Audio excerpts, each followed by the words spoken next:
नमस्कार बंधुरा आमार यूट्यूब चैनल सबुज पृथिवी गार्डेनिंगे सकलके स्वागत जानाच्छि।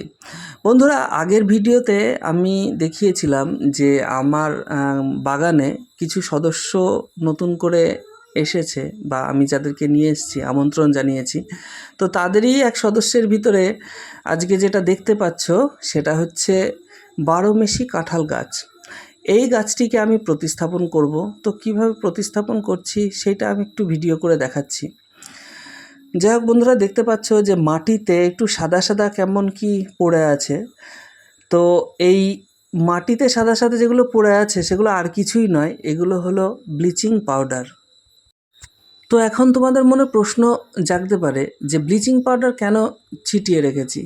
ব্লিচিং পাউডার ছিটিয়ে রাখার কারণ হলো যে কেঁচোকে তো আমরা চাষির বন্ধু বলি, মাটিতে কেঁচো থাকে, কিন্তু কেঁচো ছাড়াও অসংখ্য কীটপতঙ্গ থাকে, অসংখ্য পোকা থাকে যেগুলো গাছের জন্য ভালো নয়। তো এই কারণেই সেই পোকামাকড়গুলোকে দমন করার জন্য আমি ব্লিচিং পাউডার ছিটিয়ে রেখেছিলাম। যাই হোক, তো আমি দেখতেই পাচ্ছ বন্ধুরা, আমি মাটি খুঁড়ে নিলাম, মাটি খুঁড়ে গর্ত করে নিলাম। এবার এই যে প্লাস্টিকটা তোমরা দেখতে পাচ্ছ, এটা কলম করা, অর্থাৎ নার্সারিতে যখন কলম করে তখন এইভাবে প্লাস্টিক দিয়ে বেঁধে কলম করে। তো আমরা যখন গাছটা প্রতিস্থাপন করব, সেই প্রতিস্থাপন করার আগে ওই যে প্লাস্টিকটা দেখলে, প্লাস্টিকটাকে অবশ্যই আমরা রিমুভ করে দেবো, কেটে সরিয়ে দেব। নইলে এই প্লাস্টিকটা গাছের যে গ্রোথের পথে বাধা হয়ে দাঁড়াবে। তার কারণ অনেক ক্ষেত্রে এরকম হতে পারে যে গাছটি যেভাবে বৃদ্ধি পাওয়া দরকার সেভাবে বৃদ্ধি নাও পেতে পারে।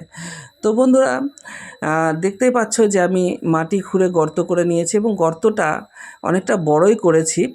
তার কারণ গাছটা তো শিকড় ছাড়বে এবং নতুন মাটি যদি হয় তো একদম বসে থাকা মাটির থেকে খোঁড়া যে মাটিগুলো, সেই মাটিগুলো অনেকটা নরম হবে।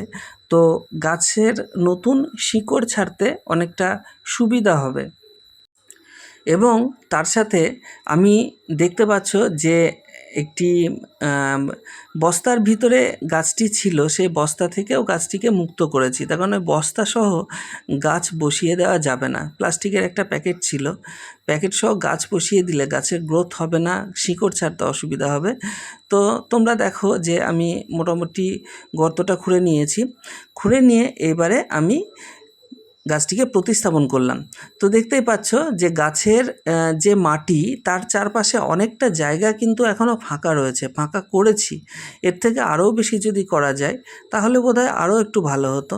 যাই হোক, মোটামুটি আপাতত ঠিকই আছে, আর বেশি করলাম না। তখন গাছটা একটা শক্তভাবে বসারও ব্যাপার আছে, সে কারণে আর বেশি গর্ত করলাম না। যাই হোক, আমি প্লাস্টিকটাকে রিমুভ করে দিলাম, রিমুভ করে দিয়ে এইবার আপাতত আমি গাছটিকে প্রতিস্থাপন করছি মাটি দিয়ে ভরাট করে। তো বন্ধুরা, ভিডিওটি বানাতে আমার দেরি হলো, তার কারণ আজকে আমি ভিডিওটা বানিয়ে ছাড়ছি, কিন্তু আমি ভিডিওটা বানিয়েছিলাম অনেক কদিন আগে। তো আমি ব্যস্ততার কারণে, পুজো গেল, বিভিন্ন কারণে ব্যস্ততার কারণে আমি ভিডিওটিকে এডিটিং করে ঠিক করে ছাড়তে পারিনি। তো এতদিন পর আজকে ছাড়ছি। যাই হোক, আমি দেখতেই পেলে সাধারণভাবে গাছটিকে প্রতিস্থাপন করলাম। তো এখন সার টার কিচ্ছু দেব না, শুধু জল দিয়ে যাব, গাছটি মাটির সাথে ঠিকভাবে লাগুক। 1 মাস পর থেকে একে সার পরিচর্যা দেওয়া বা যা যা পরিচর্যা আছে সেগুলো শুরু করব এবং তার বিস্তারিত ভিডিও আমি করে দেখাবো। তো চ্যানেলে নতুন হয়ে থাকলে অবশ্যই চ্যানেলটিকে সাবস্ক্রাইব করে পাশের বেল আইকনটাকে টিপে দেবে। প্রশ্ন থাকলে অবশ্যই কমেন্টে জানাবে। ভালো থাকবে বন্ধুরা।